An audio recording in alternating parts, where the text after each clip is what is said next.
Hey guys, I just wanted to give a quick update on my purchase of this FS.2 Slalom. I did replace the rear shock, and that did make a little bit of improvement. I've put about 20 miles on this bike in the hills behind my house. I haven't taken it to a proper single track or anything like that because I'm not a single track guy. I just like riding. I grew up BMXing and been riding since '83. These forks, I'm gonna be honest with you, this bike performs just like any other Walmart bike that I bought in the '90s performs. I replaced the handlebars with a Spank Spoon 60 or a Spoon Spank 60 handlebar, riser set. I do need to replace the brake calipers or the brake components here. I don't like the performance of the brakes at all. The shifter sucks. The actual bolt that goes into the shifter right there broke because I over tightened it. I'm not a great mechanic at all, but I will tell you that it has these 180s on there, 180 millimeter sprocket. The brakes perform a little better than my other, I think I got an XDS bike. They perform a little better, but I would assume that they perform better because of that 180 millimeter sprocket. But if I were to, focus on any one thing that I think is the worst aspect of this bike, it's the fact that this rear cassette and derailleur performs like it's the 90s. Every 5 pedals or so, I hear some creaking or slippage or something going on, and that might just require me to take this to a professional and have them put it together properly. But I don't think I would do that. I think I would just replace the rear cassette and derailleur along with the shifter and put something a little better on this bike if I wanted to turn it into a downhill bike. Now, at this point, I feel kind of like I just simply bought this bike so that I could go to bike park and hang out, go downhill, bring it back up on a ski lift, and then go downhill and, rinse and repeat that effort all over again. I probably will take the little kickstand that I put on there off. I don't need it. I'm gonna take these little reflectors off. I don't need it. I'm not riding this bike on the streets. I have a street bike. I have an e-bike. I got a Giant Talon 1.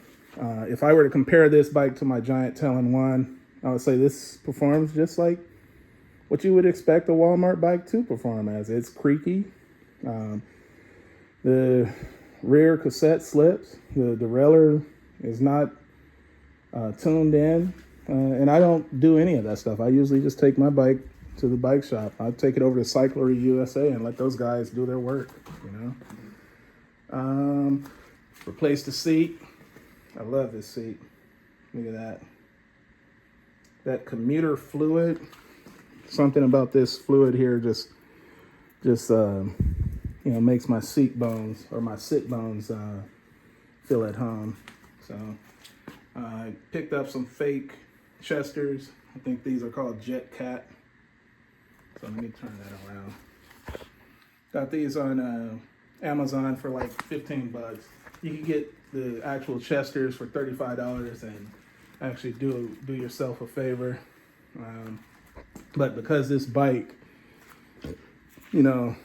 doesn't mean to me as much as my Rail 7, I wasn't gonna put Chesters on it. I wasn't gonna put, Fox shocks. I may still wind up putting some air shocks on the front, and I think that will solve half of my problems. The other half of my accidentally cut off right there. But the first half of my problems that I have remaining are these front shocks. I probably would put some type of air fork on there, cheap air fork, and then this rear cassette derailleur setup slips too much for my liking. probably replace that and the front sprocket, front crank sprocket. I did put one cool thing I did put on here was this little wolf's too.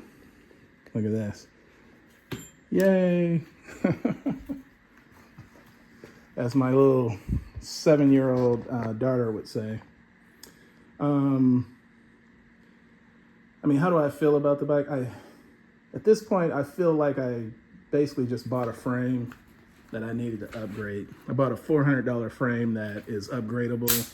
I do hear that this little mechanical configuration here is not the best, but you know, for a guy like me that I don't enjoy downhill as much as I do riding trails, going over to Oakmont, going to Chino Hills, and you know, doing some casual trails, I think this bike will probably get used another 10 to 15 times over the next 2 years as I go to Sky Park, as I go to the bike park at Big Bear.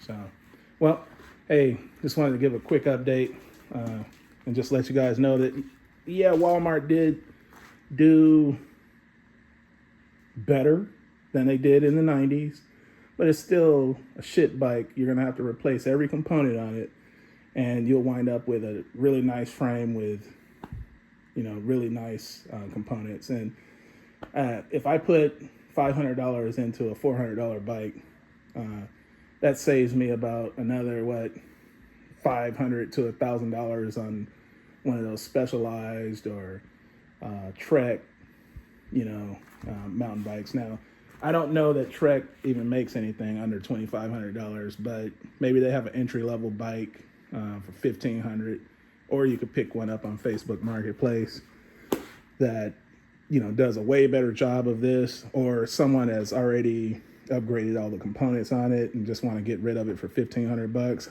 That would probably be a better way to go than having to replace the tires and put the super knobby tires, replace the rear cassette and derailleur, replace this rear shock, and replace the front forks, replace the manual brakes and brake calipers, replace the shifter, and add a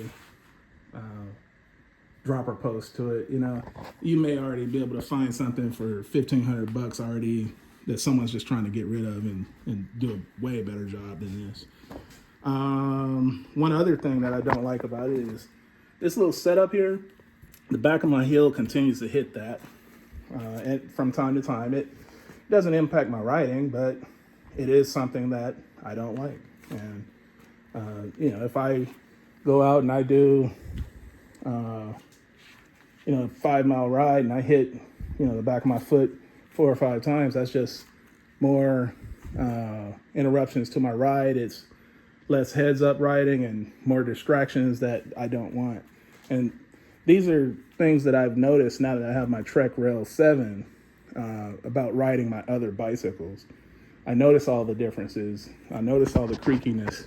I notice the shocks, the dropper posts set up, the quality of the remote, so I replaced all these things just to get this bike what I would consider in semi-decent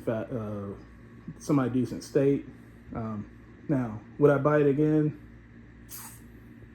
Probably yes, because my son needed something while I'm out riding. If I'm out riding a manual, he could ride this, and I'll take my hardtail Giant Talon 1, which for me suits my needs because I've been on hardtails the past 35 years, that I've been riding in the mountains since 95. So yeah. All right. Well, hey, hopefully this helps someone make a decision. I'm not trashing this Ozark trail bike because the frame is definitely what we're buying here. And the upgradability of it is super awesome. I like it. I think it's a good bike. It's better than the bikes in the 90s. It doesn't just fall apart as soon as you take it out of the box and put it together and try to put it on a trail. I have, put, 20 or so miles on it, and I like it. I just don't like it as much as my Rail 7. That's possibly because I'm an old man now. I don't want to hill climb. I want to go out for a casual ride. I want to get some exercise, and I want to enjoy myself. So, all right, guys. Thank you.